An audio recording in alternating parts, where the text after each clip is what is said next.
ಧಾರವಾಡದಲ್ಲಿ ನಡೆದಂತಹ ದಿಶಾ ಸಭೆಯಲ್ಲಿ ಶಾಸಕ ಕೋನರೆಡ್ಡಿ ಹಾಗೂ ಕೇಂದ್ರ ಸಚಿವ ಜೋಶಿ ಮಧ್ಯೆ ವಾಕ್ಸಮರವೇ ನಡೆದಿದೆ.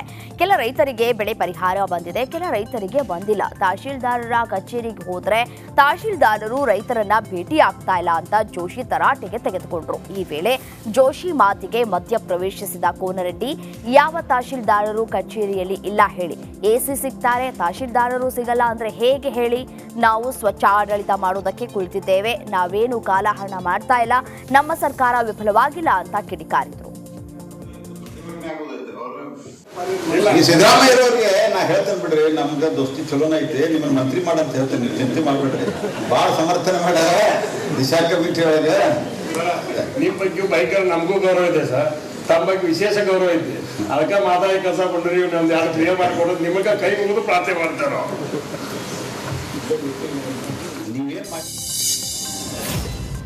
ಕಸ್ತೂರಿ ರಂಗನ್ ಹಾಗೂ ಒತ್ತುವರಿ ತೆರವು ವಿಚಾರವಾಗಿ ಚಿಕ್ಕಮಗಳೂರು ಜಿಲ್ಲೆಯ ಕೊಪ್ಪ ತಾಲೂಕಿನ ಹೆರೂರು ಗ್ರಾಮದಲ್ಲಿ ಗ್ರಾಮಸ್ಥರು ಸಭೆಯನ್ನ ಆಯೋಜಿಸಿದ್ರು. ಆದರೆ ಸಭೆಗೆ ಅಧಿಕಾರಿಗಳು ಬಾರದ ಹಿನ್ನೆಲೆ ಗ್ರಾಮಸ್ಥರು ದಿಢೀರ್ ರಾಜ್ಯ ಹೆದ್ದಾರಿ ತಡೆದು ಪ್ರತಿಭಟನೆ ನಡೆಸಿದ್ರು. ಈ ವೇಳೆ ಸ್ಥಳೀಯರು ತಹಶೀಲ್ದಾರ್ ವಿರುದ್ಧ ಅಸಮಾಧಾನವನ್ನ ಹೊರಹಾಕಿದ್ರು.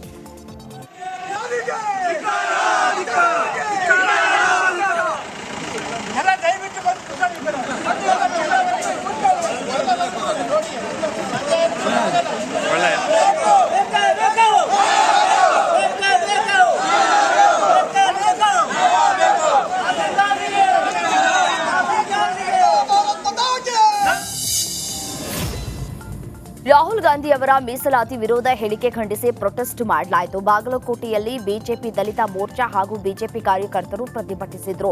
ಡಿಸಿ ಕಚೇರಿ ಎದುರು ರಾಹುಲ್ ಗಾಂಧಿ ಭಾವಚಿತ್ರಕ್ಕೆ ಚಪ್ಪಲಿ ಏಟನ್ನ ನೀಡಿ ಭಾವಚಿತ್ರ ದಹಿಸುವ ಮೂಲಕ ಆಕ್ರೋಶವನ್ನು ಹೊರಹಾಕಿದ್ರು.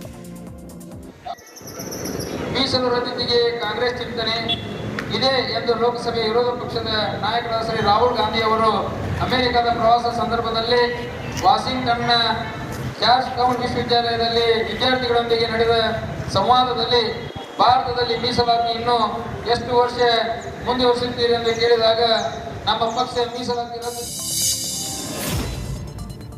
ಬಸವರಾಜ ಬೊಮ್ಮಾಯಿ ನಿವಾಸದಲ್ಲಿ ನಡೆದ ಬಿಜೆಪಿ ಸಭೆ ಬಳಿಕ ಬಿಜೆಪಿ ರಾಷ್ಟ್ರೀಯ ಪ್ರಧಾನ ಕಾರ್ಯದರ್ಶಿ ಡಾಕ್ಟರ್ ರಾಧಾ ಮೋಹನ್ ದಾಸ್ ಅಗರ್ವಾಲ್ ನಾಗಮಂಗಲ ಗಲಾಟೆ ವಿಚಾರಕ್ಕೆ ಪ್ರತಿಕ್ರಿಯೆ ನೀಡಿದ್ದಾರೆ. ಹಾವೇರಿಯಲ್ಲಿ ಮಾತನಾಡಿದ ಅವರು, ರಾಜ್ಯದಲ್ಲಿ ಕಾಂಗ್ರೆಸ್ ಸರ್ಕಾರ ಅಧಿಕಾರದಲ್ಲಿ ನಾಗಮಂಗಲ ಪ್ರಕರಣ ಅಷ್ಟೇ ಅಲ್ಲ, ಬೆಂಗಳೂರಿನಲ್ಲಿ ಮಹಿಳೆಯ ರೇಪ್, ರಾಮೇಶ್ವರಂ ಕೆಫೆ, ಹುಬ್ಬಳ್ಳಿ ನೇಹಾ ಹತ್ಯೆ, ಮಂಡ್ಯದಲ್ಲಿ ಗಲಾಟೆ ಇದೆಲ್ಲ ಆಗಿದೆ. ಇದು ಒಂದು ಕೋಮಿನ ಜನರ ಓಲೈಕೆ ರಾಜಕಾರಣ ಆಗ್ತಾ ಇದೆ. ಕಾಂಗ್ರೆಸ್ ಸರ್ಕಾರ ರಾಜ್ಯದಲ್ಲಿ ಅಲ್ಪಸಂಖ್ಯಾತ ತುಷ್ಟೀಕರಣ ಮಾಡ್ತಾ ಇದೆ ಅಂತ ಕಿಡಿಕಾರಿದ್ದಾರೆ. मैं इसी हुबली में हूँ. हुबली में वो बच्ची थी हीरामठ, नेहा हीरामठ, उसकी दिन दहाड़े जगह में हत्या कर दी गई. और कल चौथी घटना हुई. एक शांतिपूर्वक गणेश पूजा जा रही थी. गणेश पूजन के जुलूस में धार्मिक उत्साह होता है. उस जुलूस को घेर करके दौड़ा करके मारने का षड्यंत्र किया गया, मारा गया. सच यही है कि धीमे धीमे कर्नाटक की कांग्रेस सरकार ने इतना अधिक कर्नाटक में अल्पसंख्यक तुष्टीकरण. ರಾಮನಗರ ಮಾಗಡಿಯಲ್ಲಿ ಸಿಎಂ ವಿವಿಧ ಯೋಜನೆಗಳಿಗೆ ಚಾಲನೆ ನೀಡಿದ್ರು. 20 ಕೋಟಿ ವೆಚ್ಚದಲ್ಲಿ ರಸ್ತೆ ಅಭಿವೃದ್ಧಿ ಕಾಮಗಾರಿ, ಜೂನಿಯರ್ ಕಾಲೇಜಿನಲ್ಲಿ 7 ಕೋಟಿ ವೆಚ್ಚದಲ್ಲಿ ಆಡಿಟೋರಿಯಂ ನಿರ್ಮಾಣ ಕಾಮಗಾರಿ, ಹಾರೋಹಳ್ಳಿಯಲ್ಲಿ ಪಾಲಿಟೆಕ್ನಿಕ್ ಕಾಲೇಜು ನಿರ್ಮಾಣ, ಹೈಟೆಕ್ ಗ್ರಂಥಾಲಯ ಕಾಮಗಾರಿ, ಜೂನಿಯರ್ ಕಾಲೇಜು ಕ್ರೀಡಾಂಗಣ ಅಭಿವೃದ್ಧಿ ಕಾಮಗಾರಿಗೆ ಶಂಕುಸ್ಥಾಪನೆ ಹಾಗೂ ಬಮೂಲ್ ಮಾಗಡಿ ನೂತನ ಶಿಬಿರ ಕಚೇರಿ, ಕ್ಷೀರ ಭವನ ಉದ್ಘಾಟನೆಯನ್ನ ಸಿಎಂ ಸಿದ್ದರಾಮಯ್ಯ ನೆರವೇರಿಸಿದರು. ಮಾಗಡಿಯಲ್ಲಿನ ಸಿಎಂ ಕಾರ್ಯಕ್ರಮದಲ್ಲಿ ಮಹಿಳಾ ಅಧಿಕಾರಿ ಕುಚೇಷ್ಟೆ ಮಾಡಿದ್ದಾರೆ. ಸಿಎಂ ಪ್ರೋಟೋಕಾಲ್ ಉಲ್ಲಂಘನೆ ಮಾಡಿ ವೇದಿಕೆಯಲ್ಲಿ ರಾಜಕಾರಣಿಗಳ ಜೊತೆಗೆ ಚೇರ್ ಹಾಕಿಸಿಕೊಂಡು ಕುಳಿತು ದರ್ಪವನ್ನ ಮೆರೆದಿದ್ದಾರೆ. ಜಿಲ್ಲಾಧಿಕಾರಿ ಯಶವಂತ ವಿ ಗುರುಕರ್, ಸಿಇಒ ದಿಗ್ವಿಜಯ್ ಬೋರ್ಡ್ಗೆ ಸೂಚನೆ ನೀಡಿದ್ರೂ ಸಹ ಅಂಬೇಡ್ಕರ್ ಅಭಿವೃದ್ಧಿ ನಿಗಮದ ವ್ಯವಸ್ಥಾಪಕ ನಿರ್ದೇಶಕಿ ಸರೋಜಾದೇವಿ ಡೋಂಟ್ ಕೇರ್ ಅಂತ ಹೇಳಿ ದರ್ಪವನ್ನ ಮೆರೆದಿದ್ದಾರೆ. ಮತ್ತೆ ಹಾಲಿನ ದರ ಏರಿಕೆ ಬಗ್ಗೆ ಸಿಎಂ ಸಿದ್ದರಾಮಯ್ಯ ಸುಳಿವನ್ನ ನೀಡಿದ್ದಾರೆ. ನಾನು ಇರೋದೇ ಬಡವರ ಪರವಾಗಿ, ಹೀಗಾಗಿ ಹಾಲಿನ ದರ ಹೆಚ್ಚಳ ಮಾಡಿ ರೈತರಿಗೆ ಕೊಡೋಣ. ಎಷ್ಟು ದರ ಹೆಚ್ಚಳ ಮಾಡ್ತೀವೋ ಎಲ್ಲವನ್ನ ರೈತರಿಗೆ ಕೊಡೋಣ ಅಂತ ಮಾಗಡಿಯಲ್ಲಿ ಸಚಿವ ರಾಜಣ್ಣಗೆ ಸೂಚನೆಯನ್ನ ನೀಡಿದ್ದಾರೆ ಸಿಎಂ.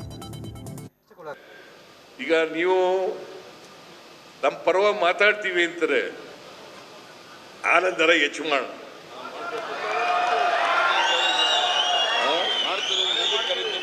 ಮಾಡ್ತೀನಯ್ಯ, ಅವ್ರಿಗೆ ಹೇಳ್ಸು ನೀನು.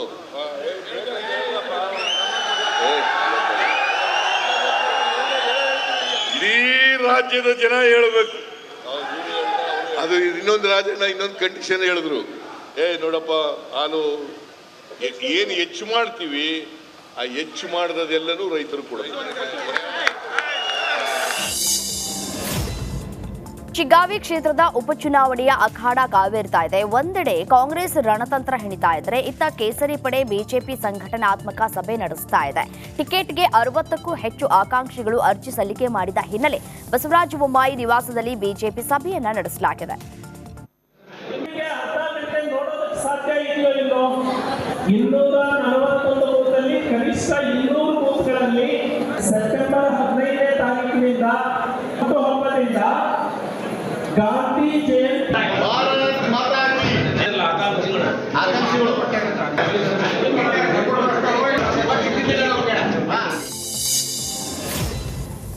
ಕೇಂದ್ರ ಸಚಿವರಾದ ಮೇಲೆ ಮೊದಲ ಬಾರಿಗೆ ವಿ ಸೋಮಣ್ಣ ಮೈಸೂರಿಗೆ ಭೇಟಿ ನೀಡಿದ್ದಾರೆ. ಅಶೋಕಪುರಂ ರೈಲು ನಿಲ್ದಾಣ ವೀಕ್ಷಣೆ ಕೂಡ ಮಾಡಿದ್ದಾರೆ.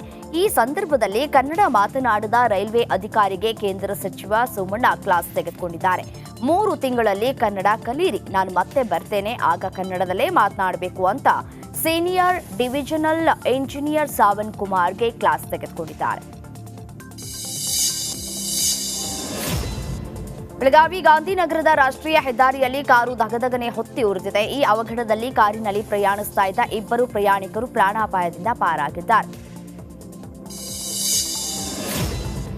ಗಣೇಶ ಚತುರ್ಥಿ ಪ್ರಯುಕ್ತ ದಾವಣಗೆರೆ ಜಿಲ್ಲೆಯ ಹರಿಹರ ತಾಲೂಕಿನ ಕೊಕ್ಕನೂರು ಗ್ರಾಮದಲ್ಲಿ ಟ್ರ್ಯಾಕ್ಟರ್ ಓಡಿಸುವ ಸ್ಪರ್ಧೆ ಏರ್ಪಡಿಸಲಾಗಿತ್ತು. ಈ ಸ್ಪರ್ಧೆಯಲ್ಲಿ ದಾವಣಗೆರೆ ಜಿಲ್ಲೆ ಸೇರಿದಂತೆ ಸುತ್ತಮುತ್ತಲಿನ ಜಿಲ್ಲೆಗಳಿಂದ ಆಗಮಿಸಿದ 70 ಜನ ಡ್ರೈವರ್ ಭಾಗಿಯಾಗಿದ್ದರು. ಕರ್ನಾಟಕ ರಾಜ್ಯ ಸಂಯುಕ್ತ ಆಶಾ ಕಾರ್ಯಕರ್ತೆಯರ ಸಂಘದಿಂದ ಇಂದು ಕಲಬುರಗಿ ನಗರದಲ್ಲಿ ಬೃಹತ್ ಮೆರವಣಿಗೆ ನಡೆಯಿತು. ನಗರದ ಸರ್ದಾರ್ ವಲ್ಲಭಭಾಯಿ ಪಟೇಲ್ ವೃತ್ತದಿಂದ ಸಮಾರಂಭ ನಡೆಯುವ ಸ್ಥಳದವರೆಗೆ ಸಾವಿರಾರು ಆಶಾ ಕಾರ್ಯಕರ್ತರು ಬೃಹತ್ ಜಾಥಾವನ್ನು ನಡೆಸಿದ್ದಾರೆ. ಉತ್ತರ ಕನ್ನಡ ಜಿಲ್ಲೆಯ ಕಾರವಾರದಲ್ಲಿ ಪೊಲೀಸರಿಂದ ರೂಟ್ ಮಾರ್ಚ್ ನಡೆದಿದೆ. ಗಣೇಶ ವಿಸರ್ಜನೆ ಮತ್ತು ಈದ್ ಮಿಲಾದ್ ಹಬ್ಬದ ಹಿನ್ನೆಲೆಯಲ್ಲಿ ರೂಟ್ ಮಾರ್ಚ್ ಅನ್ನು ಮಾಡಲಾಗಿದೆ.